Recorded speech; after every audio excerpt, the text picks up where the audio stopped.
세계 지도를 내 손으로. 천주교인들이 우리나라에 들어오면서 세계 지도를 가지고 왔는데 그 지도는 아무나 볼 수 없었답니다. 김정호는 우연한 기회에 그 세계 지도를 보게 되었어요. 세계 지도를 보는 순간 김정호는 가슴이 뛰었습니다. 이 지도는 지금까지 만들어진 지도와 달랐거든요. 김정호가 만든 지도는 평면이었는데 마테오 리치가 가져온 지도는 둥그런 원 모양이었죠. 세상에 이런 방법도 있다니. 김정호는 뛸 듯이 기뻤어요. 우리나라 지도를 만들고 더 나아가 세계 지도까지 만들어 보고 싶다는 생각을 하게 된 것이죠. 마테오 리치가 가져온 지도는 우리나라 사람들의 그야말로 신기한 것이었죠. 충격을 받은 사람도 많았답니다.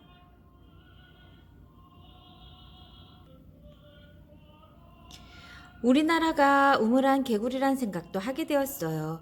김정은은 그 누구보다도 큰 충격을 받았어요. 이때부터 중국이 세계의 중심이고 가장 높은 나라라는 생각이 잘못되었음을 차츰 깨닫게 되었죠. 김정은은 청구도를 가만히 들여다보며 어떻게 하면 세계 지도를 만들 수 있을까 골똘히 고민했어요. 옳거니 이런 방법이 있었구나. 김정호는 청구대에 나타난 축척을 세계 지도에 대입시켜 보기로 했어요. 그랬더니 아니나 다를까 축척이 꼭 같으니 세계 지도에서 우리나라의 위치와 크기가 나타났어요. 그래, 바로 이거야. 김정호는 너무나 기뻐 소리쳤답니다. 세상에는 일본이나 중국만 있는 것이 아니야. 세상은 아주 넓어. 김정호는 세계가 넓다는 것을 깨달았어요. 중국을 지나 먼 바다를 건너면 유럽이라는 땅덩어리가 나온다는 사실도 지도를 보고 알게 되었어요. 유럽에서 중국이나 일본으로 신기한 물건이 들어오고 있다는 것을 알고 나니 나라와 나라 사이에 꼭 필요한 것이 지도라는 것을 다시 한번 크게 깨달았답니다. 내가 만드는 거야, 세계 지도를. 그러면 이 지도를 보고 서양에서 우리나라로 찾아오겠지? 세계 지도를 만들면 그만큼 실생활에 도움이 되고 서양의 문물도 받아들이게 되니 더욱 보람 있는 일이라는 생각이 들었죠. 김정호는 그날부터 세계 지도를 만들기로 다짐했지만 생각보다 일이 쉽게 풀리지는 않았어요. 우선 돈이 너무 많이 들었습니다. 중국에서 들어오는 비싼 책을 구해볼 수도 없었고 서양의 문물을 기록한 책도 살 수가 없었으니까요. 아는 사람을 통해 한두 권씩 책을 빌려보는 것도 이내 지쳐버렸죠. 그리고 시간도 많이 들었고요.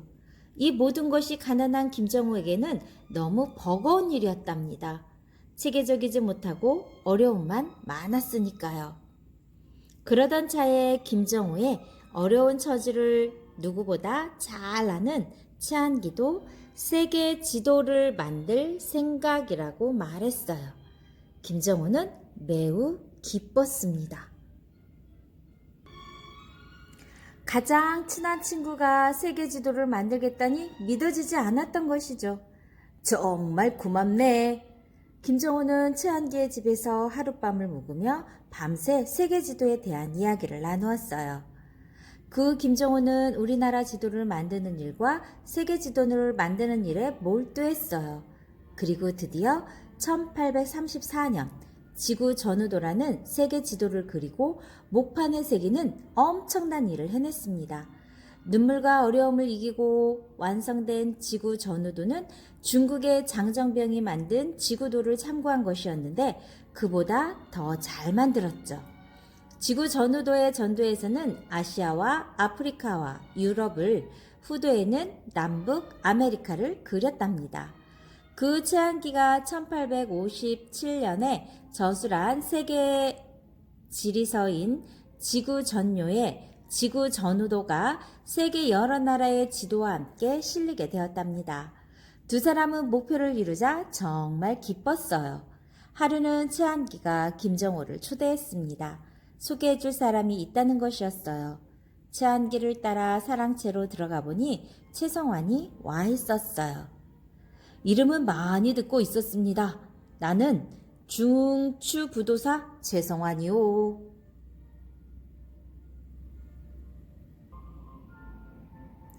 김정호는 깜짝 놀랐어요. 지금까지 글 공부하는 사람은 만나봤어도 군인을 만나기는 처음이었거든요.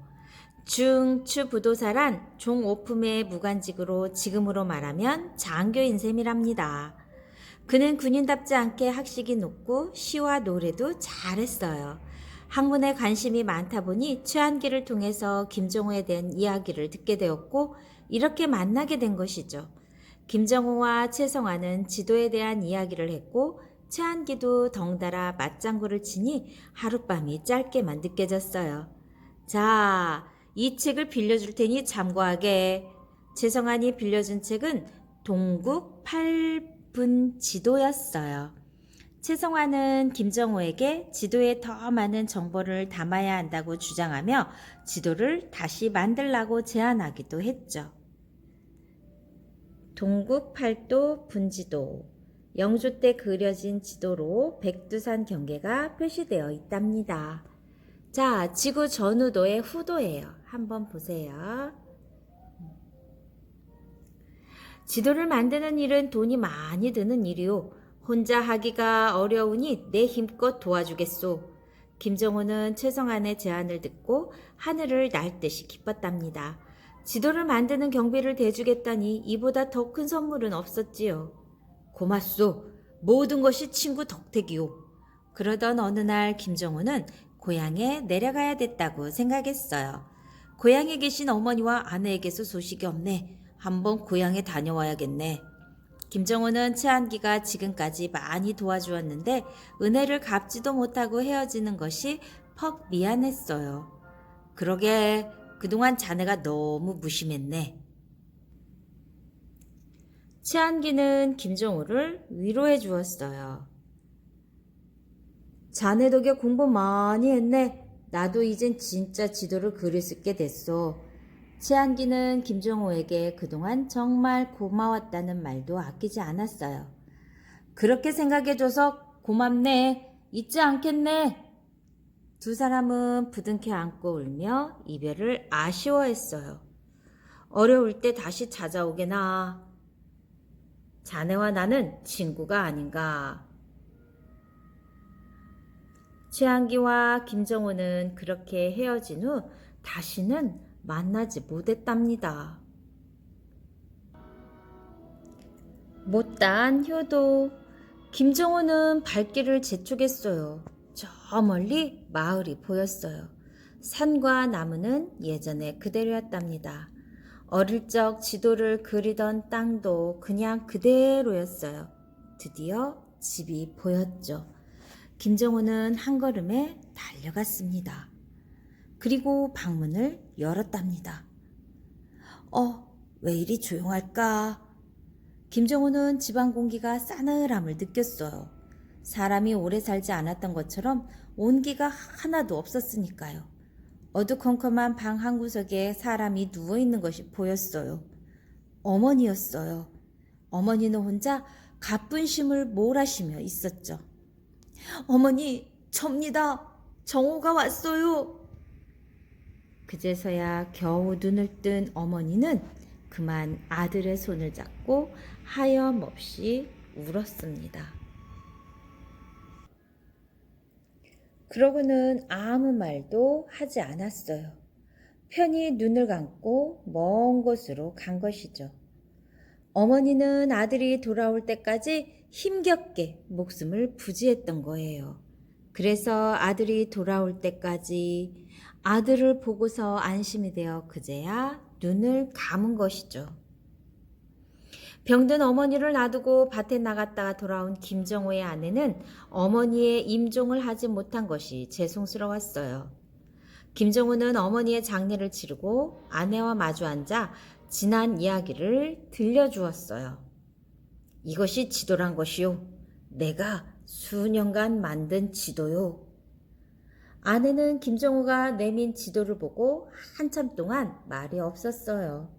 그까지 지도 하나 만들려고 집안을 내팽개치고 한성으로 간 남편이 야속하기도 하고 밉기도 했으니까요. 하지만 자신이 존경하는 남편이 이렇게 훌륭한 일을 했다고 생각하니 마음 한편으로는 자랑스럽기도 했답니다.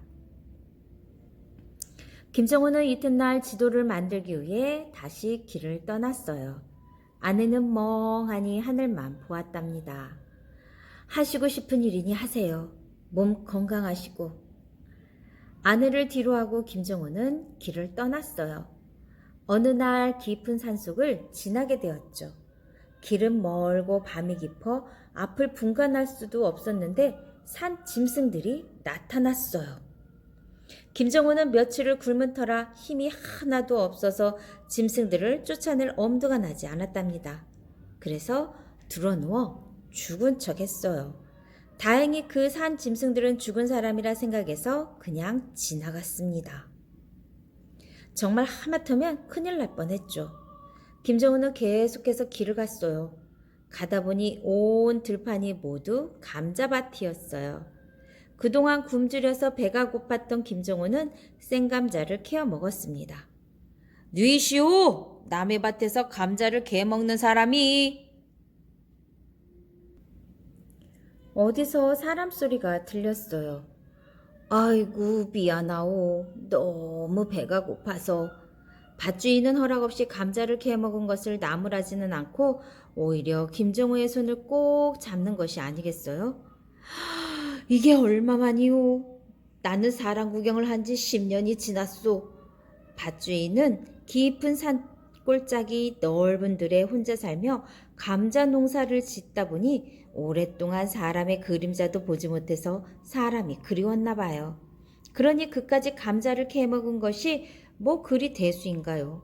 사람의 목소리만 들어도 감지덕지했죠. 여기가 어디요? 김정호가 물었어요. 아, 여긴 개마고원이요. 개마고원이라는 말에 김정호는 눈이 번쩍 띄었죠. 우리나라에서 제일 높은 곳인 개마고원에 온 줄은 꿈에도 몰랐으니까요. 김정호는 얼른 붓과 종이를 꺼내 들었어요. 그리고 제일 높은 곳에 올라가 그 지형을 자세히 그렸죠. 실례합니다만 온성이라는 곳을 아시오? 김정호는 기왕 개마고원에 왔으니 온성을 거쳐서 한성에 갈 생각이었어요. 온성이라니 나는 그런 곳을 모르오. 개마고원 우리나라에서 가장 높아 한국의 지붕이라고도 한대요. 온성 우리나라에서 가장 위쪽에 있는 군으로 함경북도 북부에 있어요. 북쪽으로는 두만강을 경계하여 중국의 지린성과 마주하고 있다고 합니다. 김정호가 지도를 그리기 위해 9번이나 올랐다고 전해지는 백두산이에요. 농부는 손을 내저었어요. 아, 그런데 뭐라는 사람이요? 그제서야 농부는 김정호에게 무슨 일로 왔냐고 물었어요. 아, 저는 지도를 그리는 사람이요. 김정호의 말에 농부는 고개를 갸우뚱거렸죠. 지도라는 말은 생전 처음 들었으니까요. 그런데 그게 먹는 곳이요? 지도가 어떻게 생겼으며 무슨 용도에 쓰이는지 모르는 농부는 혹시 먹을 것을 만드는 사람인 줄 착각했나 봐요. 지도란 먹는 것이 아니라 개마고원이 어떻게 생겼으며 백두산 높이는 얼마이고 온성은 우리나라 제일 북쪽에 있다는 것 등을 그림으로 나타내는 것이라오. 김정호의 설명을 듣고도 농부는 고개를 흔들었어요. 참 이상하오. 아, 그게 돈이 되오, 밥이 되오. 돈도 안 되고 밥도 안 되오. 그냥 우리나라를 자세히 알아볼 수 있게 산과 들과 강과 지형을 나타낸 그림이라오. 김정호가 아무리 설명해도 농부는 알아듣지 못했어요. 고맙소. 나는 이제 온성으로 가야겠소. 감자 잘 먹었소. 김정호가 길을 떠나려 하자 농부는 손을 붙잡으며 말했어요. 아, 그러지 마시오. 밥도 안 되고 돈도 안 되는 지도 만드는 일은 그만두고 여기서 사시오. 이 넓은 땅을 나 혼자 가꾸기엔 힘이 부치오. 비록 감자지만 먹고 사는 데는 아무런 지장이 없소. 농부는 김정호의 옷자락을 붙잡고 애원했어요. 사람의 향기가 그리웠던 것이죠. 하지만 지도를 꼭 그리겠다는 신념을 가지고 있었던 김정호였기에 미안했지만 농부의 손을 뿌리칠 수밖에 없었답니다. 그리고 그 길로 곧장 북쪽으로 향했어요. 가다가 보니 어느 곳에 팻말이 하나 붙어 있었죠. 온성. 드디어 김정호는 우리나라 제일 북쪽에 있는 온성까지 찾아갔답니다. 그리고 제일 높은 산에 올라가 지도를 그렸는데 그것이 백두산인지 아닌지는 아직까지도 확실하지 않다고 해요. 한 가닥의 희망으로. 이렇게는 도저히 살 수가 없어. 농사를 지어도 밥 한 끼 제대로 못 먹고 살다니. 안 되겠어. 우리가 세상을 바꾸자. 굶어서 죽으나 싸우다 죽으나 다 똑같지. 그래, 좋았어. 우리가 해보는 거야. 그 무렵 우리나라는 상당히 혼란스러웠어요. 백성들은 못 살겠다고 아우성치고 곳곳에서 밀란이 끊이지 않았답니다.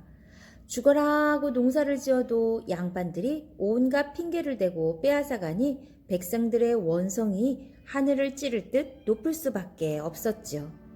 1811년 평안도에서 홍경래가 부패한 탐관 오리들을 그냥 둘 수 없다며 백성들을 불러 모아 난을 일으켰는데 5달 만에 실패하고 말았어요. 바로 이것이 홍경래의 난이랍니다. 그 1862년 철종 13매도 진주에서 농민들의 반란이 일어나 충청도와 전라도, 경상도로 확산되었어요. 관리들의 가혹한 탄압과 불합리한 사회지도 등에 반발한 농민들이 일어난 이 사건을 진주민란, 임술민란이라고도 해요. 여기는 이렇군. 이런 와중에도 김정호는 이리저리 돌아다니며 마을 하나하나의 지도를 축척에 따라 그렸답니다. 그러던 어느 날이었어요. 급하게 지도 한 장을 찾아 이곳저곳을 기울이다가 금이영을 지나게 되었답니다. 금이영은 한성을 지키는 병조 판서의 직할 부대랍니다.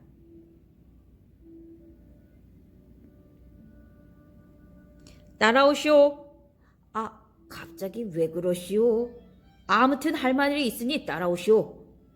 갑자기 한 군인이 김정호에게 다가오더니 그를 데리고 어디론가 가는 것이었어요. 나는 김정호라는 사람이오.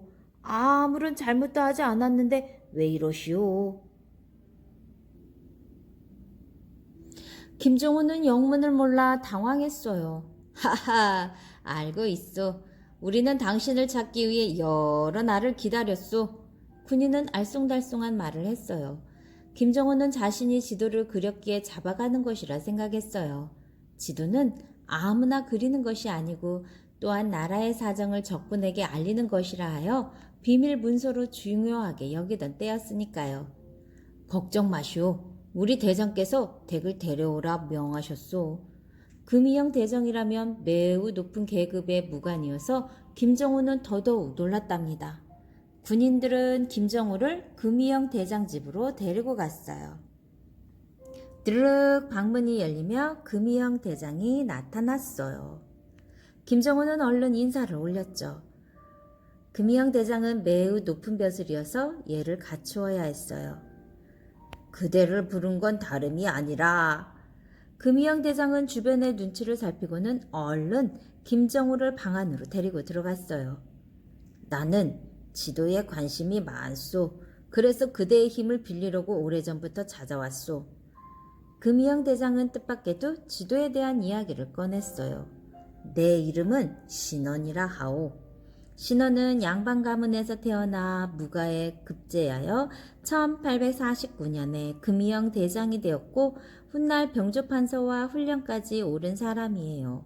그는 우리나라의 국방을 튼튼히 하기 위해 노력하고 있었어요. 국방을 튼튼히 하려면 지도를 만들어 군사들을 관리해야 한다고 생각한 것이죠.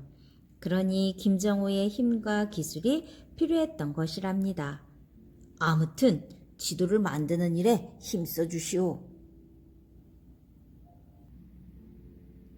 그렇다면 부탁이 하나 있습니다만. 무슨 부탁이요? 다 들어주리다. 귀장각에 있는 지도를 보고 싶습니다. 귀장각 말이요? 네, 그곳에는 지도가 많이 있다고 들었습니다. 좋소. 이제부터 귀장각에 가서 마음대로 책을 보시오. 신원과의 뜻하지 않은 만남이 김정호에게는 더없이 좋은 기회가 되었답니다.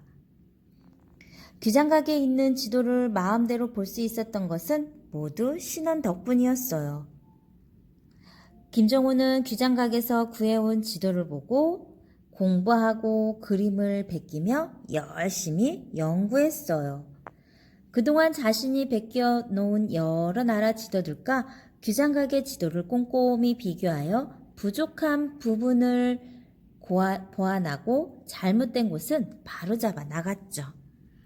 신원은 국방을 튼튼히 하는데 도움이 될 지도를 만들 욕심으로 김정호의 도움을 받았고, 김정호도 나름대로 자기의 일을 찾았으니 일석이조였죠. 김정호가 30년 동안 전국을 돌아다닌 뒤 만든 대동여지도예요. 마침내 완성한 대동여지도. 김정호는 신원의 도움으로 여러 군사지도와 많은 지도를 참고하여 1851년 여도비지라는 책을 만들었어요. 여도비지에는 방위표를 기록하여 군비에 관한 사항을 자세히 기록했죠. 이것을 자료로 삼아 전국 지도를 만들었어요. 김정호는 이렇게 생각했죠. 지금까지 늘 마음 한구석에 쌓아놓았던 우리나라 지도를 만들 수 있는 절호의 기회를 맞이하게 된 것이죠.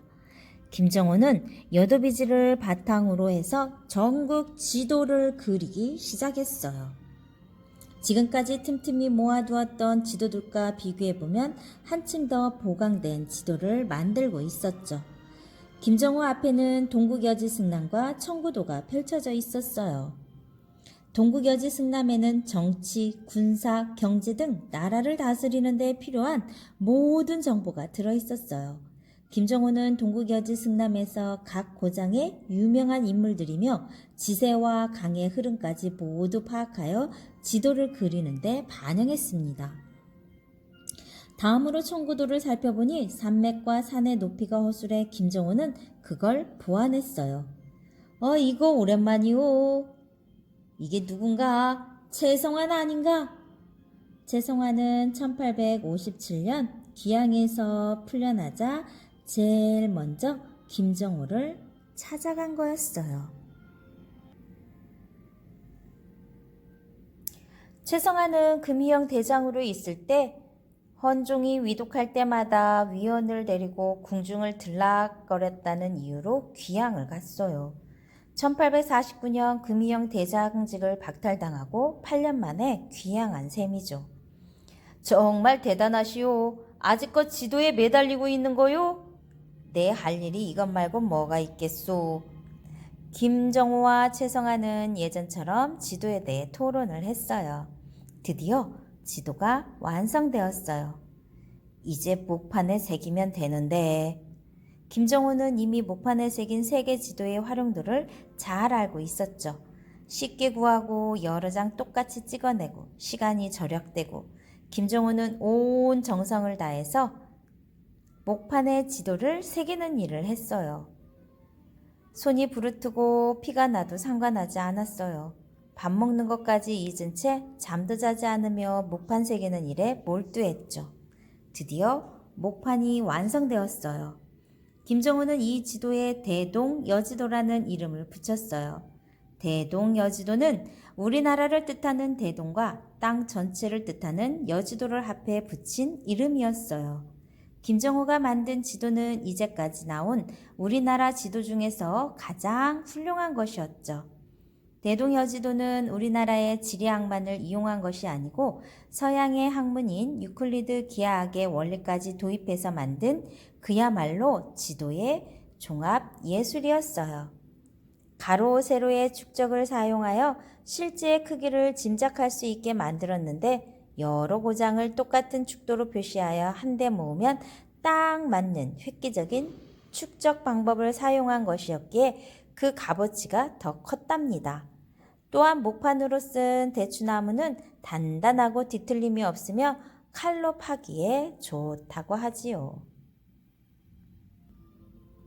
대동여지도는 금이영 대장인 신원을 통해서 나라에 알려져 국방을 튼튼히 하는 데 중요한 역할을 했죠. 또한 한성의 고위 관리들에게도 우리 땅을 속속들이 알려주어 나라를 잘 다스리는 데 보탬이 되기도 했답니다. 대동여지도는 전국을 다니며 장사를 하는 사람들에게도 도움을 주었답니다. 대동여지도는 실용성과 정확성이 오늘날까지 이어지고 있습니다. 대동여지도는 분첩, 절첩식으로 되어 있었어요.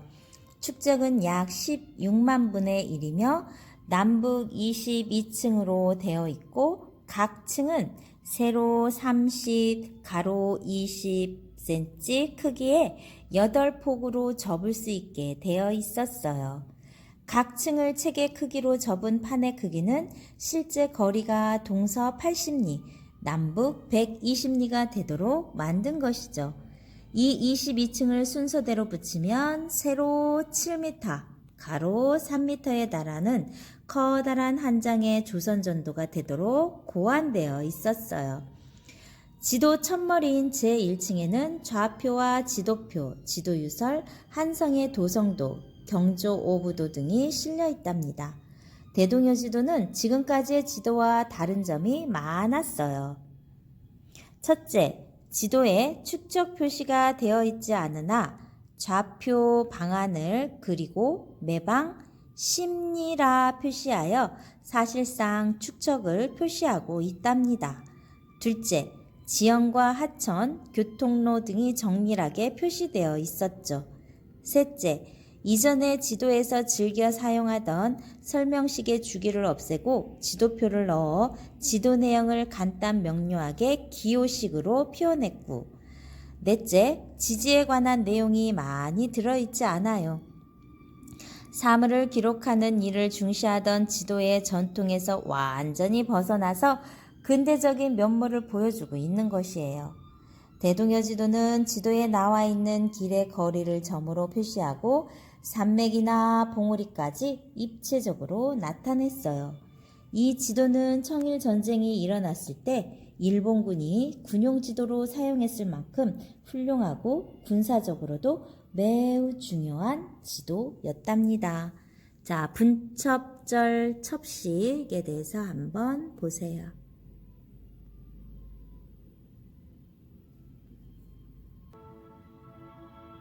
1863년 12월 철종이 죽고 흥선대원군의 둘째 아들이 왕위에 올랐는데 그가 바로 고종이에요. 고종은 겨우 12살이었답니다. 그때는 안동김 씨들이 정치를 하던 세도 정치 시대였어요. 흥선대원군은 이러한 세도 정치가 나라를 망친다고 생각하기 때문에 안동김 씨를 물리치고 강력한 정책을 펴나가고 있었어요. 흥선대원군이 새로 인재를 등용하여 나라의 기강을 바로잡고 있을 때 박찬직이란 사람은 흥선대원군의 관심을 얻기 위해 한 가지 깨를 생각해냈어요. 이 지도를 한번 보시지요. 박찬직은 흥선대원군에게 대동여지도를 올렸어요. 흥선대원군은 박찬직이 올린 지도를 찬찬히 훑어보았어요. 이 지도를 누가 만들었느냐? 김정호라 합니다. 이렇게 해서 대동여지도가 흥선군의 눈에 띄게 되었는데 그것이 불행의 시작이라는 것을 그때는 아무도 몰랐답니다. 김정호는 정치에 도움이 되도록 흥선대원군에게 대동여지도를 바쳤으나 오히려 나라의 기밀을 누설했다는 의심을 받고 옥에 갇히게 되었어요. 대동여지도를 박아내던 각판마저 빼앗겼죠. 하지만 옥에서 풀려난 김정호는 뜻밖 여전히 뜻을 굽히지 않았답니다. 남편을 일찍 여의고 집에 돌아온 딸과 단둘이 외롭게 지내며 대동여지지를 쓰는 일에 혼신의 힘을 다했어요. 지리선은 나라를 다스리고 외적을 막아내는 데 꼭 필요하고 백성들의 살림에도 많은 도움이 되었죠. 김정은은 각 지방의 연역에서 인물, 풍속 등에 이르는 39항목의 자료를 수집하고 정리해 대동지지라는 지리서를 만들어냈답니다. 대동지지는 모두 32권 15책으로 15책으로 된 지리서이며 그 가운데 권 25, 산수고와 권 26, 변방구가 없어졌다고 하니 참으로 안타까운 일이에요. 평생을 아무런 대가 없이 나라를 위해 일해온 김정호. 그는 이처럼 커다란 업적을 남겼지만 그의 죽음에 대해선 알려진 게 없답니다. 비록 그 시대에 인정받지 못했지만 대동여지도는 지금까지 남아 그 위대한 이름을 빛내고 있습니다. 흥선대원군 1820년에서 1898년까지 살았네요. 조선시대 왕족이며 정치가이고 영조의 5대손이며 고종의 아버지예요. 강력한 혁신 정치를 추진, 세도 정치를 분쇄하고 당색과 문벌을 초월해 인재를 등용했다고 합니다.